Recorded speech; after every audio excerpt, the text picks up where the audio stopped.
My name is Faith, and this is my partner Ara, and we are presenting Helping Hand. Helping Hand is a self help app that is specialized based off of your personality test that we issue to you as you are onboarded. Ara will now be going into our personal statement. All right, cool. So for our mission statement, we wanted to provide easy, free access to specialized self-help using a variety of personality tests that would give you access to like-minded individuals and perhaps even coaches. Our demographics were involved people between the ages of 18 and 60, give or take 5 years, and focused on people who would be more likely to seek self-help of some kind or psychological help. Um, we asked a variety of questions, but the short version is that they focused on previous experience with self-help, what they liked, what they didn't like, what they would improve about it, what would make it better for them uh, personally. And these empathy maps are what resulted from that. Key findings were that people were open to the idea of communicating with people like them concerning issues or struggles or advice and tips. And even though they would really, really appreciate face-to-face interaction, they were still really open, surprisingly open to a mobile app that would allow them to easily and conveniently um, communicate and find information whenever it suited them. The cost, they were willing to pay quite a bit, actually, usually averaging below $100, but was still quite a bit for a non-face-to-face experience. So, in conclusion, we decided that we were going to create a mobile app that allowed users to access personalized information and access chats where they can talk to either coaches or people like them about, well, whatever they're struggling with. And Faith will talk about our second stage here. So, in the second stage, we really dug into those empathy maps and pulled out a persona, and this is Molly. So, Molly is a 32-year-old woman from Portland, Oregon.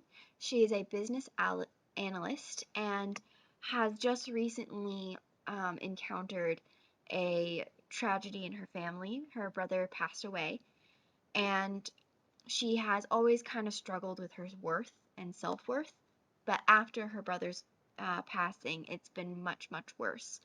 Um, because of that, she really needs human connection and interaction in order to help push her forward into changing her current circumstances of lack of self worth. And by using something like this, it would possibly help. Some of the big key factors with Molly is that they have been struggling with money. They've been saving it up.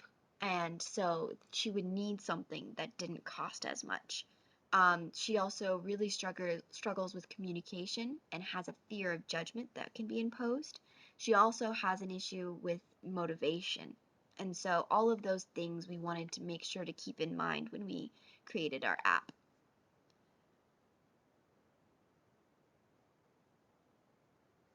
So Molly really does embody the 5 interviews that we saw. She really struggles with the self-worth, and that insecurity is really what most of our users emphasized on. And a lot of our participants were talking about lacks of motivation or issues with human interaction. And so because of that, we really wanted to make that a key feature of Molly. Now, when it came to our business model, we really wanted to make sure that we had our project be something that wasn't just there. We wanted to make sure that it had opportunity to succeed and that we could make money and be able to stay afloat if we did make this go further. And so we started off by using an upgrading membership program. Now, the costs have changed since we've created this. It is now $50 to $150. This was because of some research that was done with apps like Noom and things like that, where you have access to those coaches that can help you push you through. Um, what we really wanted to be able to key in on is that we can use this with lots of different types of companies or different types of clients. And specifically, we want to hit the large business sector because if we can tap into the large businesses, we can actually have them uh, opt into our membership program for their employees and add that as a part of their health and wellness programs. So, in conclusion, we really wanted our app to be something that was flexible and able to fit into multi situations. We want it to be able to stand on their own, but also be able to integrate it into other people's wellness programs. And so that was something that we really wanted it to maintain.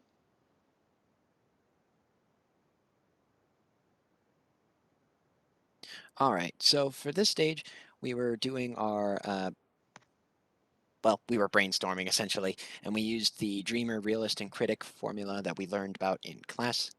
The quick takeaway from this was that we did find some hurdles, specifically with our critics, that would be a little difficult to overcome, but not insurmountable. Specifically, it was finding some large body of self-help professionals or psychological professionals who would be able to counsel our users. That's our biggest hurdle, I think, that we found so far. I think it is possible if we partner up with psych, established groups of psychologists or um, contract with them, perhaps. But it's a little foggy, but it's certainly surmountable, certainly doable. So we then, based off that information, created a low fidelity sketch pictured on the right there, and later a high fidelity prototype, which we are very proud of. It exhibits all of these 10 usability heuristics, which are listed here, and of course are listed in more detail in our report. Um, but the laws we've mostly focused on were the cognitive load law, Fitts law, and the rule of first impression, were things we really, really focused on with the app, and I believe they came through flawlessly. In stage 5, we really wanted to make sure that our app was usable, and so we chose 5 participants that were in the ages of 19 to 35, which is again in our age demographic, but we wanted to try and hit as many developmental stages as possible. And we tested out both apps. We hypothesized that it was going to be very easy to use, and that people would be able to understand and see, and that our feel and colors are all going to work well together. And what we found in the first app was that we actually had some issues with our verbiage. So we had them go through and tell us the cost that it was going to take to upgrade their account. And what we found in our first few tests was that they were confused on uh, whether or not they currently had a subscription. So we originally had it stated as uh, for chat feature, and because they already had a message board, they thought that was the full chat feature. But what it really was adding a coach that you were able to chat with on a 24/7 limit. But this was really good feedback and allowed us to move forward and change with our final 2 participants. And after that, we didn't have any problems. When it came to our upgraded user, most of our feedback from our participants was about how appreciative they were for consistency and clarity, specifically when it came to specifying which piece was the actual feature. So as you can see, we had an asterisk with current plan to specify this is your plan right here. They really appreciated that. The other one was the ability to cancel the subscription in only 2 screens, which is something that a lot of subscriptions don't give you.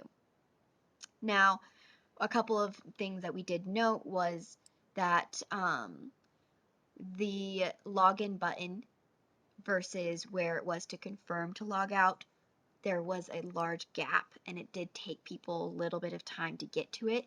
That might be something we want to look into and make sure that that's not too large.